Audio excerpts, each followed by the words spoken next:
নমঃ শিবায়। আজকের বরদান বিজয়ী রত্ন ভব। বিশ্লেষণ। পাণ্ডবদের বিজয়ের মুখ্য আধার কী ছিল? বিজয়ের আধার হলই এক বাবা, দ্বিতীয় কেউ নয়, মানে এক মাধব। গীতার ভগবান তো মাধব, কৃষ্ণকে দেখানো হয় না, তো সেখানে এক কৃষ্ণ, দ্বিতীয় আর কারো কোনো কথা কিন্তু তারা শোনেনি। পাণ্ডবদের সংসার ছিলই ভগবান। সংসারে কি থাকে? সম্বন্ধ আর সম্পত্তি। তো সম্বন্ধ ভগবান বাবার সঙ্গে, আর সম্পত্তিও কার কাছে? বাবার কাছে। তাহলে বাকি আর কি রইল? কিছুই না।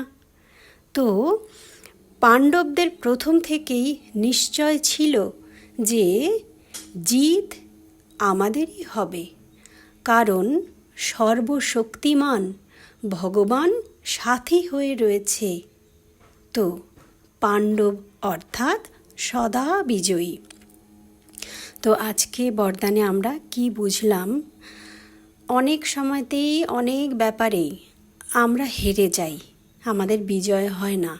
তার কারণ সেই কাজ আমি নিজে করি, আমার বুদ্ধি, আমার চেতনা, আমার আমিত্ব থেকে আমি সেগুলো করছি, তাই সেখানে দেখা যাচ্ছে আমার বিজয় হচ্ছে না।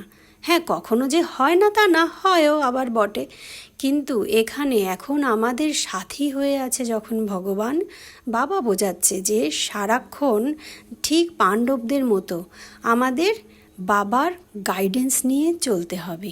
বাবা কিভাবে বোঝাচ্ছে, কি করতে হবে, কারণ বাবা বলছে না যে সংসারে কি থাকে? সম্পত্তি আর সম্বন্ধ। তো এক বাবার সাথে যদি আমার সমস্ত সম্বন্ধের তার জুড়ে নিই, আর এখানে আমি শুধুমাত্র নিমিত্ত হয়ে কাজ করে যাচ্ছি, এই ভাবনা, এই অনুভবটা রাখি, তাহলে আর সমস্ত সম্পত্তি মানে শক্তি, বল, বুদ্ধি, জ্ঞান, এগুলোই তো আমাদের সম্পত্তি, আসল সম্পত্তি। তো প্রেম, আনন্দ, খুশি, শান্তি, পবিত্রতা, এই যে আমাদের সম্পত্তি, তো সম্পত্তি কার কাছে রয়েছে? বাবার কাছে।